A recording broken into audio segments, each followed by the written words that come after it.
நம்ம சேனலில் தொடர்ந்தாப்பில் நீங்கள் வீடியோக்களை பார்க்க நினச்சிங்கன்னா இதுவரை நம்ம சேனலை சப்ஸ்கிரைப் பண்ணுங்க. சப்ஸ்கிரைப் பண்ணுங்க. கீழே பெல் சிம்பல் இருக்கும், அதையும் கிளிக் பண்ணுங்க. வாங்க வீடியோக்குள்ளே போகலாம். தெருவில் பணக்காரன் நடக்கும்போது ஏழையின் வீட்டிலிருந்து இறைச்சி கறி சமைக்கும் மனம் வந்தது. அந்த வாசனை அவனால் கடந்து போக முடியவில்லை. அப்படியே நின்று விட்டான். தற்செயலாக ஏழை வெளியே வர பணக்காரன் அங்கே நிற்பதை பார்த்து வரவேற்றான். அந்த ஏழையின் வீடு பிடிக்காவிட்டாலும் வீட்டிலிருந்த வந்த உணவின் மனம் பணக்காரனை உள்ளே போக சொன்னது. போய் தரையில் விரிக்கப்பட்ட பாயில் அமர்ந்தான் அந்த பணக்காரன். என்ன, உன் வீட்டில் இறைச்சி கறியா வாசமாக வீசுகிறது என்றான். ஆமாம் ஐயா, கொஞ்சம் பட்டையும் ஏலமும் கிராம்பும் மிளகும் இஞ்சியும் பூண்டும் தூக்கலாக போட்டு நல்லெண்ணெய் ஊற்றி வைத்த காரணத்தால் இருக்கலாம் என்றான் அந்த ஏழை. நீங்கள் சாப்பிட்டு விட்டு போங்கள் என்றான் அந்த ஏழை. பணக்காரன் தலையசைத்தான். இலையில் சோற்றை வைத்து கட்டியாக வைக்கப்பட்ட கறி குழம்பை ஊற்றினான் அந்த ஏழை.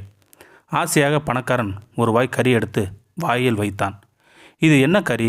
சுவை அற்புதம் ஐயா. இது முயல் கறி ஐயா. முயல் கறியா?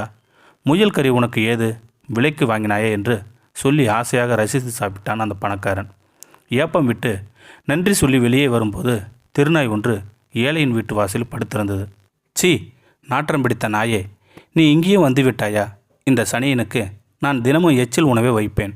வாசலில் காவலாய் காத்து கிடக்கும் என்றான் பணக்காரன்.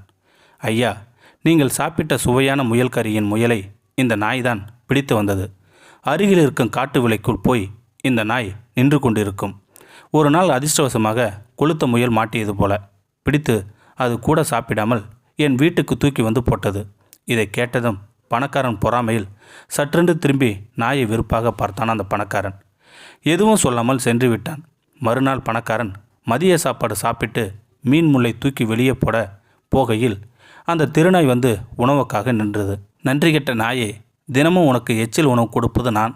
ஆனால் நன்றியே இல்லாமல் நீ பிடித்து வந்த முயலை அந்த பஞ்சத்து ஏழைக்கு கொடுத்து விட்டாய் என்று திட்டினான் அந்த பணக்காரன். பசி தாங்காமல் நாய் அந்த மீன் முல்லை பார்த்து கொண்டே இருந்தது. உனக்கு கிடையாது போ என்று கல்லை எடுத்து நாய் மீது இருந்து பணக்காரன் முல்லை காக்கைக்குள் வீசினான். இந்த காட்சியெல்லாம் முடியவும் ஏழை அப்பக்கம் வரவும் சரியாக இருந்தது. அவன் பணக்காரனை சட்டை செய்யாத அவசரத்தில் இருந்தான். வா வா, என்ன ரொம்ப பசியாக இருந்தியோ? எனக்கு இன்றைக்கி அரைநாள் கூலி, 2 ஆப்பம் கிடைச்சிது. தொட்டுக்கு கொஞ்சம் துவையிலும் இருக்குது.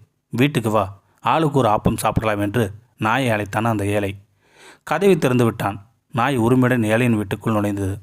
வெளியே இருந்து பார்க்கும்போது பணக்காரனுக்கு அவர்கள் ஆளுக்கு ஒரு ஆப்பத்தை பகிர்ந்து சாப்பிடுவது தெரிந்தது. நாயும் ஏழையும் அருகருகே இருந்து சாப்பிட்டார்கள். அந்த ஏழை நாயை கொஞ்சமும் இல்லை, அன்பை பொழியவும் இல்லை. ஆனால் அவனுக்கு சரிசமமாக வைத்து தன் உணவை பகிர்ந்து கொண்டான். பிறருக்கு கொடுப்பது என்பது தன்னுடைய உணவில் மிஞ்சியதை தூக்கி எறிவது அல்ல. தன்னுடைய உணவை வா பகிர்ந்து சாப்பிடலாம் என்று நட்பாக கொடுப்பதுதான் என்ற உண்மையை பணக்காரன் உணர்ந்தான். அந்த ஏழையின் மதிப்பான அன்பிற்கு பரிசாகத்தான் நாய் கொளுத்த முயலை வேட்டையாடி அவனுக்கு கொடுத்திருக்கிறது. தனக்கு கொடுக்கவில்லை என்ற பெரிய உண்மையை தெரிந்து கொண்டான் அந்த பணக்காரன்.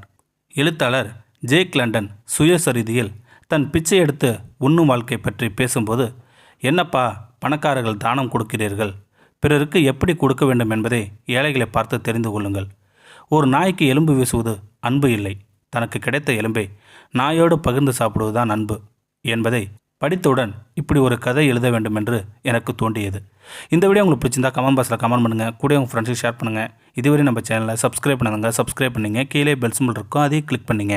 தேங்க்யூ ஃபார் வாட்சிங்.